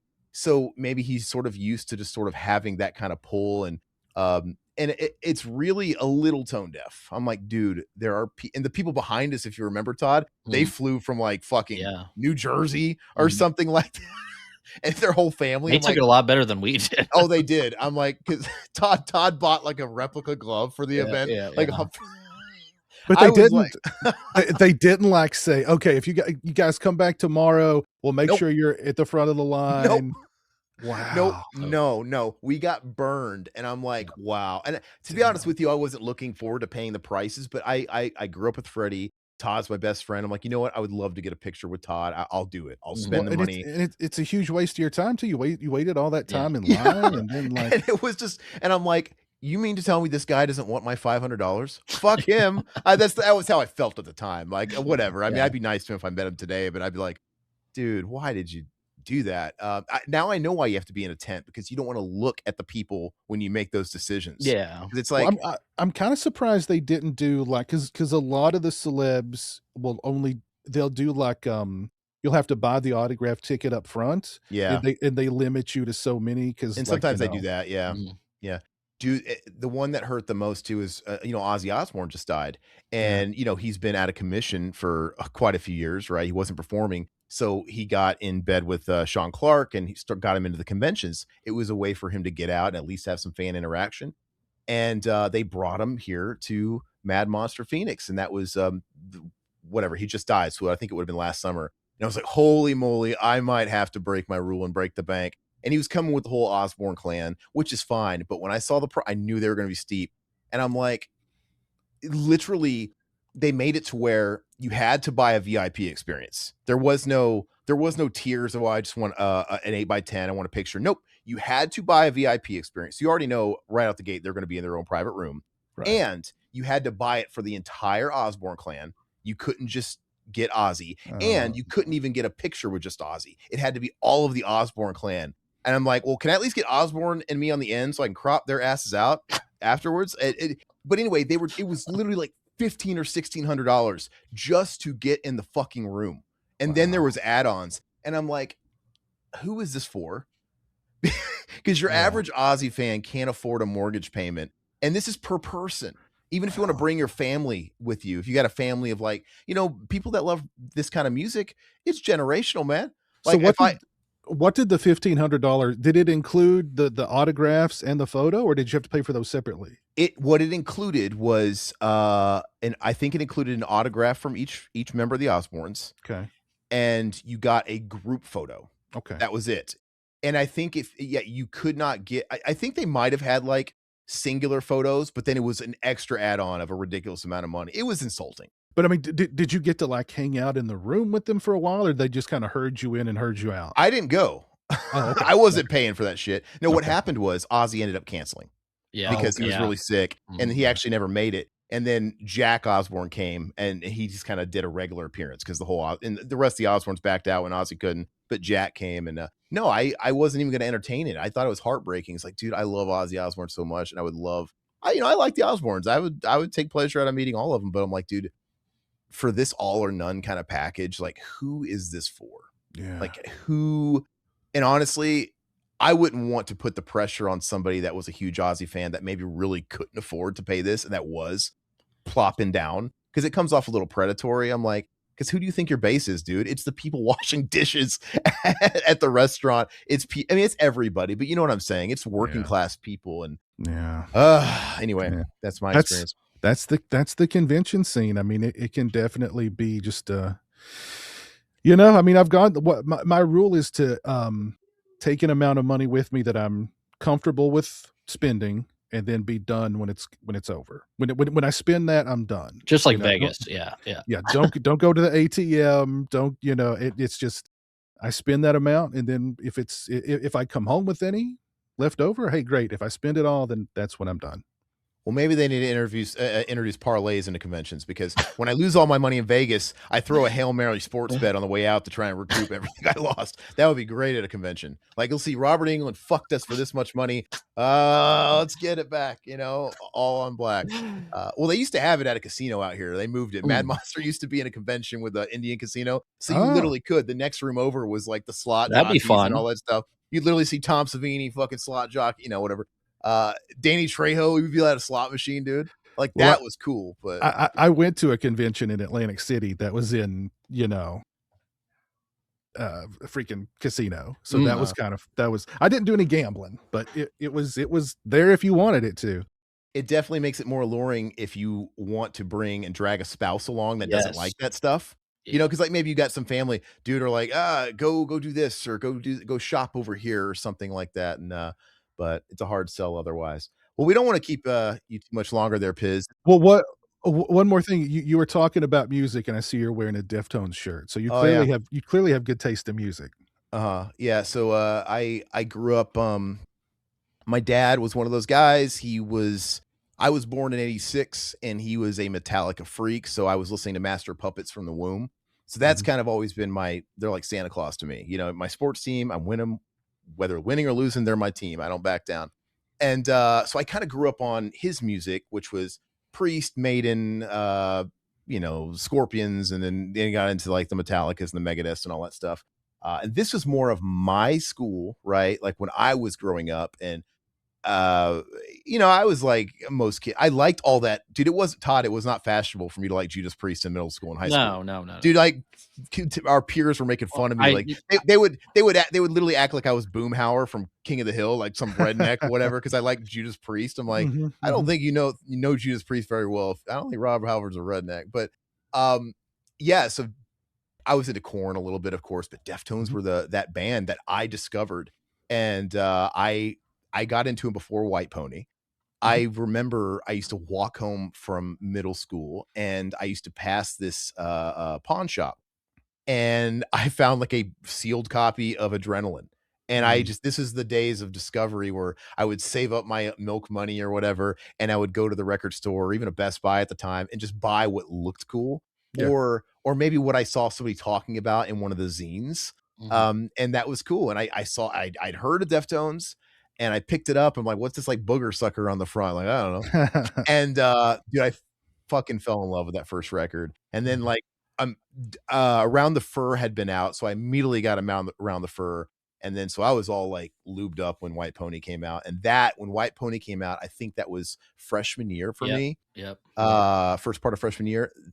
That was like when you would really bond with music, because I had to walk everywhere and we had a Discman. Right. So it's like, you don't have like everything under the sun to pick from, options galore. You chose your album that day. And that's the album I'm listening to on my 4 mile walk there, my 4 mile walk back. So I really got to bond with these, and White Pony was my album of that year. And I had a lot of those records. Like when I discovered Slayer, I remember Seasons of the Abyss was like, oh God, this is my album of the season. And then and this record. But what kind of stuff do you, because I like all kinds of stuff, dude. I like nerdy 60s, 70s prog rock. I like the most extreme of death metal. Everything in between. I mean, I'm a guitar player. I've been a musician for uh, gosh, 25, 6, 7 years. So I mean, it's just kind of in, what are you into? Well, I mean, Deftones is my favorite band. It was the first time I heard "Be Quiet and Drive," that it was over for me from that point on. And you mentioned White Pony. I still listen to White Pony to this day. It's amazing. Yeah, such a I good got record. the anniversary vinyl up there, that box set up there. You can kind of see it. My finger Nice. is. What did you think of the new album, Piz? Were you a fan I like of it. or I like it. okay? It's been wild to see that their transcendence. I'm not gonna be one of these guys that's like, oh God, they're popular with the new generation. It's just weird to see Mhm. because TikTok blew them up. Now TikTok is the tastemaker, Right. right? You don't really have to sell a lot of records to fill arenas. But on this last tour, Deftones were filling arenas 2 nights in every city. Mhm. And I'm like, Yep. I literally, they were always like B tier. If talking commercially under like Corn and, Yeah. of their like ilk, they were kind of like that next level down. And, they were popular. Like White Pony was sort of their peak. They had a platinum record and they had a couple of gold records. Like that was big, but that wasn't multi-platinum. But I literally saw them on the Koi record. And I saw them at this place in Springfield, Missouri called the Gilead Theater. 1,000 people. And that's kind of how I've always known Deftones. Like they're these plate guys that headline these smaller theater shows, and they've got this rabid bass. And this was just a couple of albums ago. Mhm. And then it feels Yeah. like overnight in the last couple of years, they've just blown up. And I did become that old man a little bit when I saw that they were playing in Phoenix at like the fucking Phoenix Suns. And I'm like, I was looking at footage online of their shows. I'm like, I don't know, man. I finally became like my dad. I'm like, I don't know if I want to see them in this big Right. arena because I seen them in clubs, dude, in small Mhm. places, and I'm You like, have become a nah. dad. There you And not that I'm stoked that like younger people are into it, but like I don't know if I want to go there where there's probably maybe 1,000 people there that are my age, and I got to imagine that all the people filling up these new seats are not guys my age. It's the younger people, and I'm like, yeah. I saw him in Nashville, Tennessee. It was at a great arena. It wasn't an arena, I'm sorry. It was a great venue. And I wanna say the tickets were maybe like $100 at Wow. most, maybe something like that, 150. Sounds like a lot though. But it was such a great, yeah, was it that I bought 2. So yeah, it might have been, they might have been like 60 or Dude, 80. in 1997, my parents went to Metallica for $30 a piece in Wow, 97. So it's like wow. tickets are expensive now, but what Well, year was and it? that, I wanna say this might have been right after Koi came out. Hmm. It was either Diamond Eyes or Koi. I don't remember. It was one or the other. But great little venue, not a bad seat in the house. They did an awesome show, and I was looking at ticket prices for this tour, Mhm. well, Mhm. last year, Mhm. and even the, Dynamic ticket pricing, bro. Probably. yes, Woo! even the nosebleeds, Mhm. unfreaking believable, man. I don't know how many shows you go to, but basically, if you want to see a show this day and age, you have to get in on a pre-order. You have to get in on a pre-sale. You have to get in on an artist pre-sale, so you're guaranteed to not get the dynamic scalper Yeah. prices. Because if you go off a general on public sale date, oh, game over, dude. They're already Mhm, spoken for because people have been going after Ticketmaster for a long time, but they've been finding all kinds of loopholes to basically be crooks.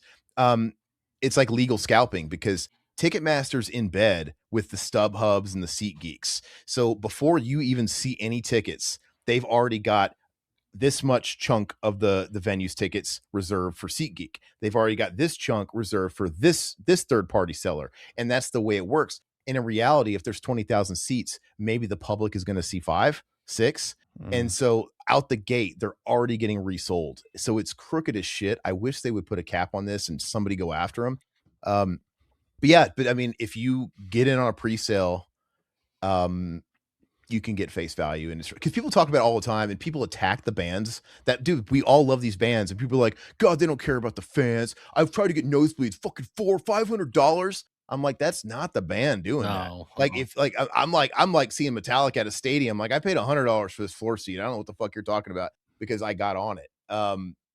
It sucks. It really sucks.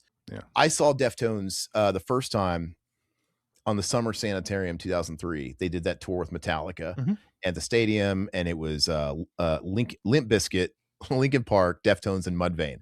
And that it was not good. Deftones was not good. They were not having a good night. And they came on, Mudvayne came on. It was a lot of fun. They were kind of popular at the time. Their second album, this is post Dig. I'm like, okay, they were kind of popping. Deftones this is self-titled Deftones. So they were peak, right? I saw them on self-titled. They were just coming off of White Pony, their biggest high. And when the self-titled album came out, I was like, this is different. But then I grew to love it. Like it was a little like weird. It's very dark, very dark. Very now it's like I love Bloody Cape, and yeah, I do too. I was listening to it in the car on the way home today. Actually, it's heavy, dude. Like the best thing he ever did was add another string to that guitar. It got chunky on that one, but they just were having an off night, dude, because you came out and it was I don't know if they just weren't allowed a sound check or what the hell happened, because all you could hear was bass. You could hear Chi Chang's bass. I didn't even know when I was waiting for My Own Summer. I'm like, okay, this will tell me, because I'll hear I'll hear the cue. I remember being in the middle of it, like, oh my God, they're playing it now. Like I never even noticed when they would start a song. And Chino, this was not Chino's best era because he was really overweight on drugs. You could tell he was coked out. He sounded like shit, frankly, during these eras. And he was sweating profusely. I was waiting for him to fucking pass out. And he sounded bad from what I could hear. And he was constantly throwing down mics. You could tell like nothing was working. Yeah. It was bad. So that left a really bad taste in my mouth. But then, like I said, I saw him on the Koi tour, redeemed it. Chino was still drunk as fuck, but a good drunk. He performed great. He was very happy, like dancing. And it was like the best set list I could have imagined. It was the best of the best up to that point. And, for the longest time, they were this band where, they proved to break out of the corner they were put in. Like, oh, you guys are new metal. Right. All these bands that define any kind of subgenre, if they're worth their salt, they really don't sound like each other. Korn didn't sound like Limp Bizkit. Limp Bizkit doesn't sound like Deftones. None of these bands sounded like each other. It was just, it's more about the fashion, if anything. Like, okay, great. People were on shell-toed Adidas. New metal, baggy pants. But dude, they kept evolving. They evolved in every record. Yeah. And if you were to ask me what my favorite record is, I mean, it could depend on the day, but as just a default, I say, you know what, White Pony, because if a band is lucky enough to get a few records, you notice that's where they like evolve into their final Pokemon form.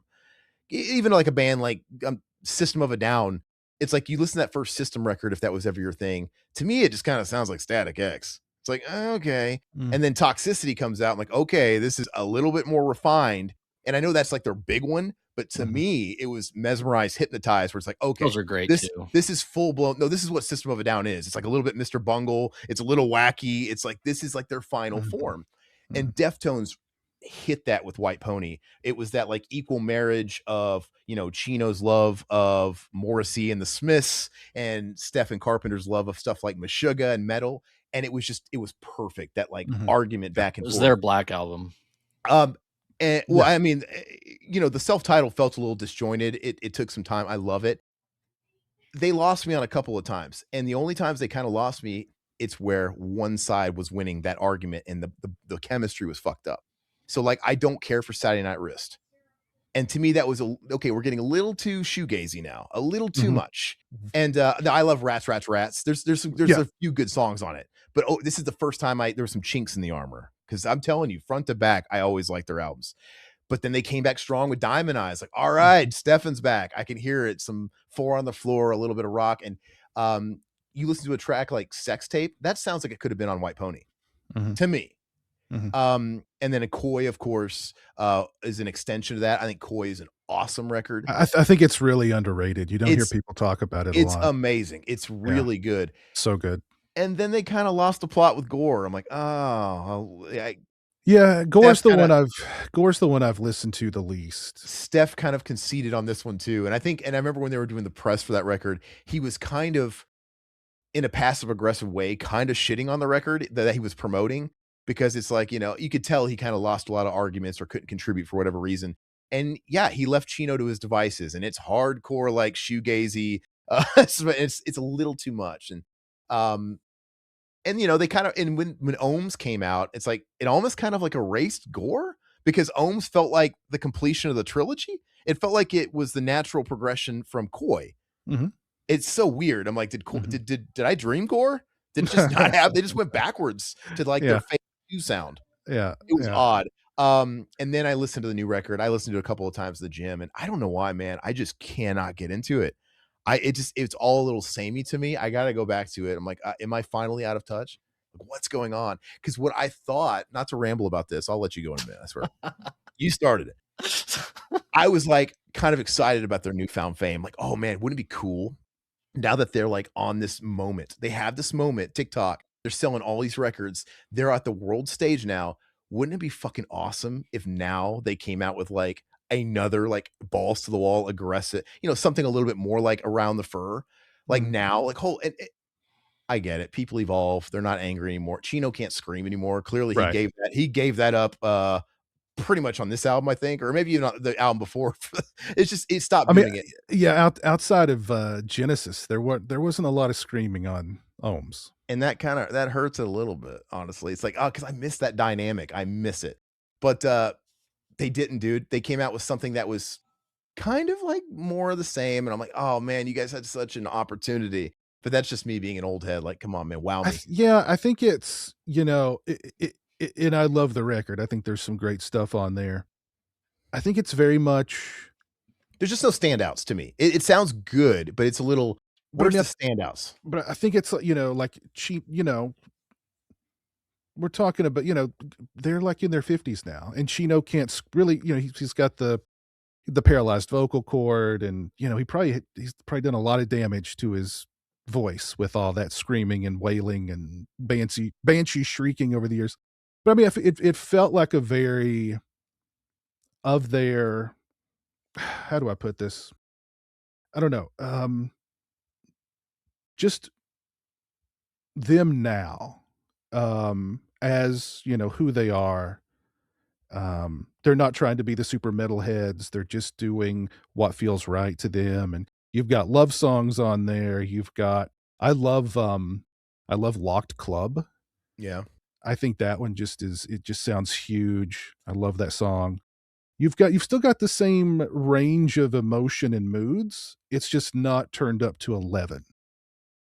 The thing, yeah, it's like I like the sound of it. It's not gore or anything. I feel like when I was listening to it, I was just having a hard time really grabbing onto particular tracks.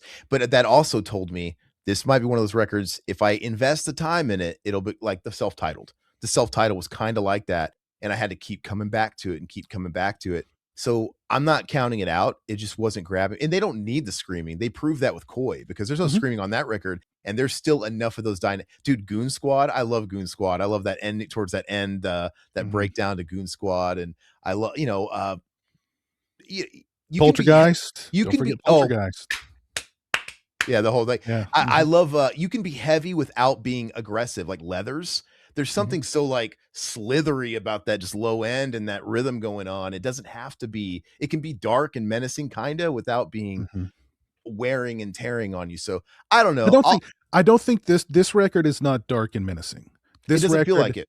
this record is bright, and it's open, and it's just I don't know, it feels like it's very much of the band who they are now in their lives, Well, now you you make me know? wanna listen to it as soon as we're Yeah, done But talking. go back. that's I kinda had to do that with Saturday Night Wrist because the first couple of times I listened, like, of course, Hole in the Earth is great, Rats, Rats, Rats Cherry is great. Waves is good.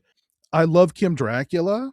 I love that song, and Riviere. Like, Riviere is just so haunting. But, like, I went back and I gave it a couple of more spins, and, yeah, I love it. It's definitely from the dark days. It's disjointed a little bit, but the songs on there that hit good. So, Yeah. No, exactly. But and it only felt like an outlier because up to that point, literally front to back, they were great. So now I Right. just had a record where it's like, okay, I'm having trouble grasping 2/3 of this. But yeah, maybe I'll go back and listen to Saturday Night Wrist and be like, oh God, compared to the new one, this is great now. And no, I'll listen to it. I just need to find those tracks. I don't even remember the names though, but I remember the last couple of tracks being the highlights. Just like the whatever the last two tracks are, I remember Mhm, those being mhm, highlights for me. But mhm. yeah. Well, Yeah. who's your second favorite? I swear to God, but now I have to know if you like Deftones, are you kind of in that lane or do you kind It's of go all over the place? it's tough. I mean, I also grew up during the grunge era, so bands like Alice in Chains and Soundgarden are just near and dear to my heart. Yeah. Pantera, Yeah. Same. Yep. love Pantera so Same. much. They were the, you know, they were the metal in the, flannel that was, Mhm. you know, They they were the kept only band alive during the era. Like, so they right, were getting right. they had presence. So yeah, there Yeah, was that yeah. crossover. So I Pantera will always be like, Vulgar and, Far Far Beyond beyond. Far Driven, Beyond. Yeah. both great albums, love those to death. But I also really like, you know, I like the shoegazy stuff. I like My Bloody Valentine and Slow Dive and um the Catherine Wheel. Um so yeah, it's pretty, you know, it's all over the place. I like Smashing Pumpkins, I like Stone Mhm. Temple Pilots, I like you know, I don't know, it's kind of eclectic. I used to listen I used to listen to a lot of Sunny Day Real Estate, and that was a very Oh yeah. depressing that was when I was very depressed, and then I look back on that time in my life and I go, "Well, no wonder I was so freaking depressed. I was listening to Sunny Day Real Estate and Sigur Rós all the Dude, time, you and know, no wonder." Sunny Day Real Estate always reminds me of Batman Forever because they're playing that Sunny Day Real Estate song when the Riddler's like all depressed after getting shut down from Val Kilmer. He's like, he's like that thing laughing at him. It's when he becomes the Riddler, and it's just it's so fitting, and it is. It's very much Yeah, cut yourself music. yeah. I love it. I listen to it now and I'm like, "Yeah, these are great tunes," but, like, back in the day, I was you know, in my early 20s, I was depressed, and, like, I look back on it now and I go, "No wonder you were listening Yeah. to this ultra sad Yeah. music all the time." So, Well, oy. Pantera is amazing. That was me and Todd's jam. I Yep. think, Todd got a lot of that heavy stuff from me, but Pantera was keeping it alive. They were this Mhm. bridge between the old and the new.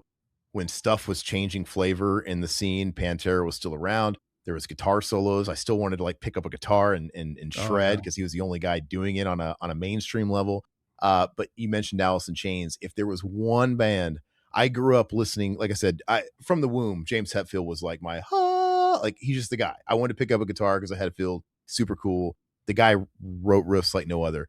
Mhm, But I kind of adopted that from my dad.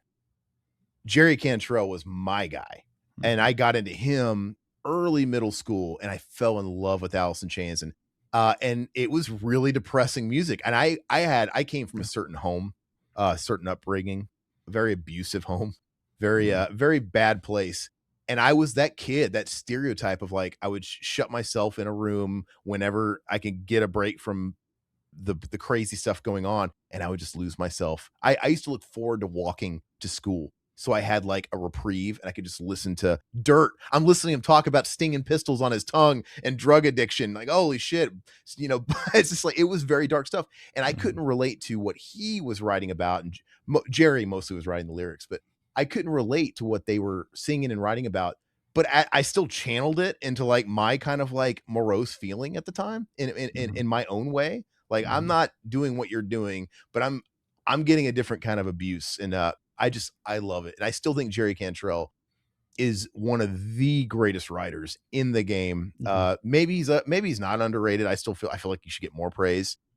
I love his guitar style. I like how he's not flashy. His solos are not flashy.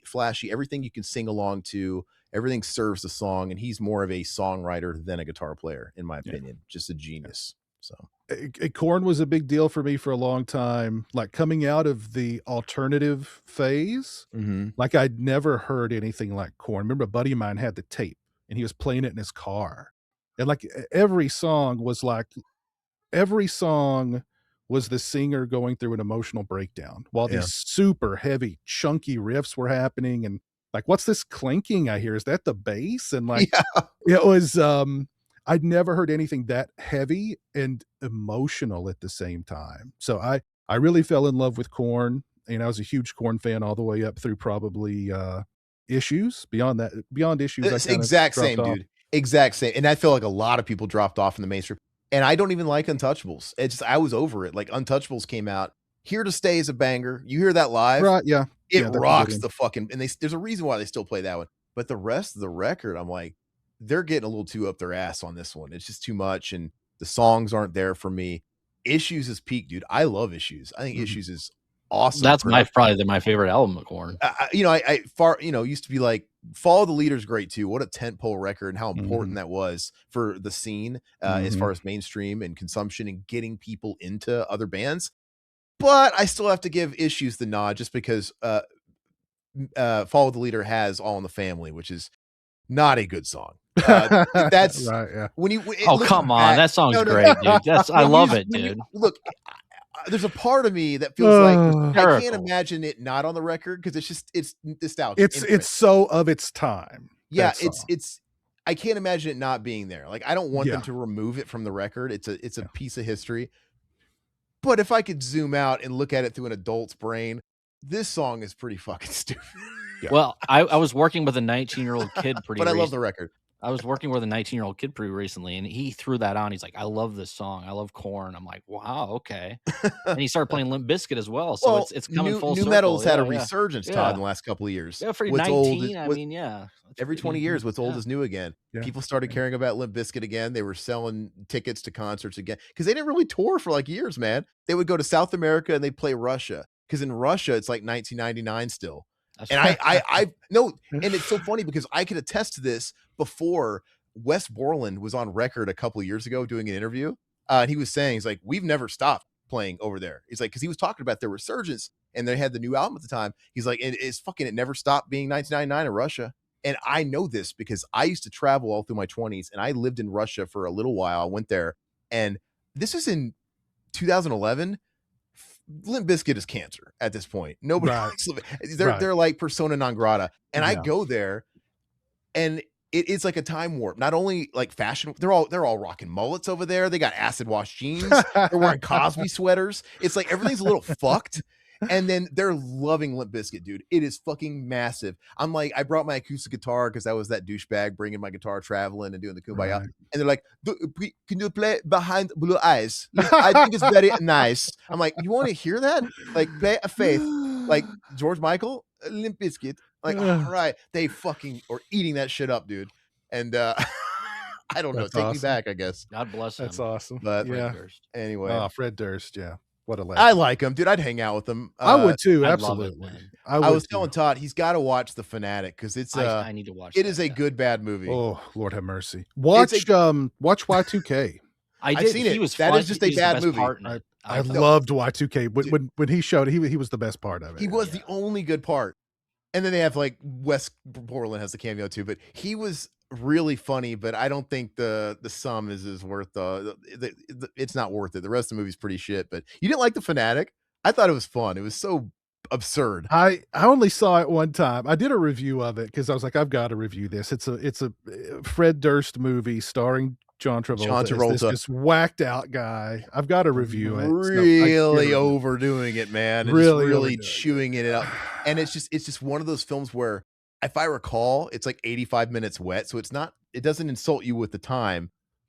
It's a bad, good movie, but by damn it, it's entertaining. Like, at least I was like engaged, even to the point where he's pimping Limp Bizkit. Like, he's got Devin Sawa driving his that's kid, right. and he's Yeah. listening to Nookie. He's like, "Oh yeah, this is my day. You ever listen to this, the Limp Bizkit?"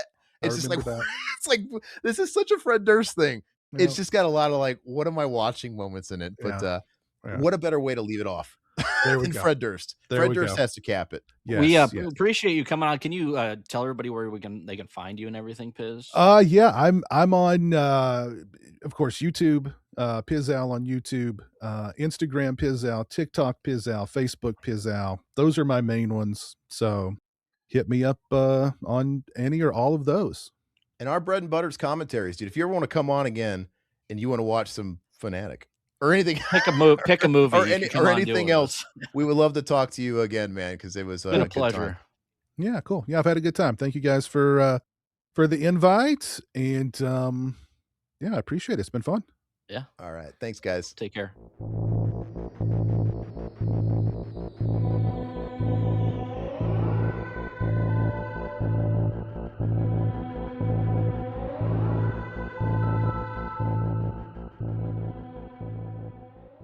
Courtesy flush.